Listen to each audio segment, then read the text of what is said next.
Alright, I believe we're rolling. Hello, Ms.Cavanaugh. Welcome to my podcast on the Lightning Dreamer.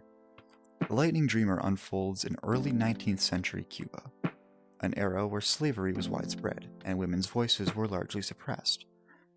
The story centers on Tula, a teenager deeply inspired by the writings of feminist poet Jose Marti and abolitionist author Gertrudis Gomez de Alvaneda. Their words ignite passion for justice and change. Unlike the other girls around her, Tula dreams of reading, writing, and fighting for justice, while her mother focuses on arranging a marriage to boost their family's social status. As Tula navigates her world as a young woman and budding writer, she confronts the horrors of slavery and societal expectations.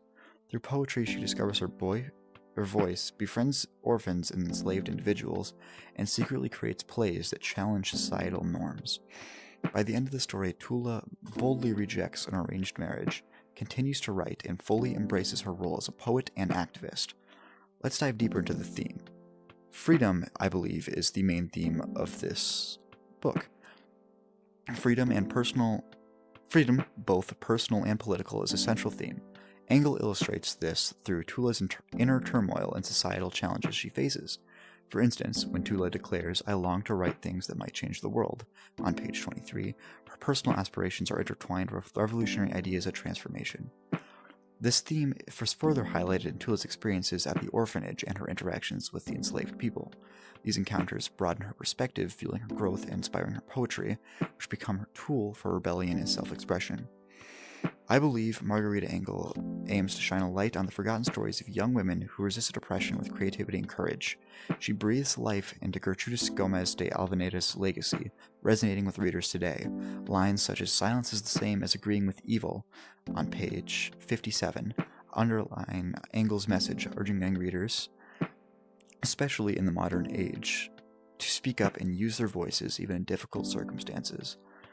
This is a theme present throughout history, where people simply do not care because it is not them who is being subjugated. This was the case in Nazi Germany, and it is the case for many even now.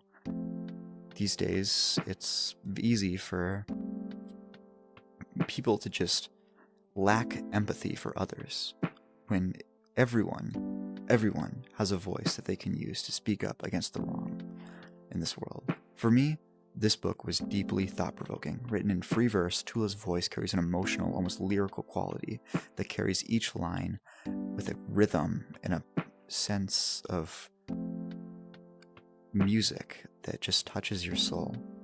I related to her yearning to make a difference, despite being told she's too young or just a girl. I don't believe that anyone in this world is beneath making change. I wholeheartedly recommend this book to anyone who appreciates her poetry, history, or empowering narratives about finding your voice. This book was not just engaging, it's transformative. Now, let's discuss the historical context. Tula's journey takes place in Cuba during the 1820s through the 1830s, a period marked by slavery and restrictive rights for women. Through the story, we gain insight how the global systems like the transatlantic slave trade impacted individuals on a personal level. Last year, as a class, we learned about the transatlantic slave trade as a whole.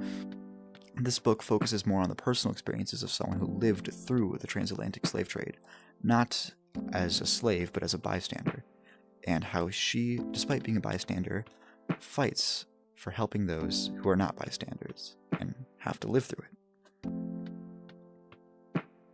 Moments like Tula's observation of "books are forbidden to them as if knowledge were dangerous" on page 81 brings these issues to life in ways that textbooks often cannot. Moreover, Tula's fight for freedom of expression parallels contemporary struggles for gender equality and racial justice. The censorship faced today by many, being discouraged from reading or writing, is still a reality in many countries today, especially those in the Middle East, like we have recently learned about. Finally, by linking Tula to the historical figure Gertrude Gomez de Alvaneda, Engel underscores the enduring bond between literature and activism, even during the harshest periods of history. I believe that The Lightning Dreamer is a book truly worth reading to anyone who believes in activism, anyone who believes in activism should read this book. I give it 4.3 out of 5. Loved this book. I loved making this podcast. Bye.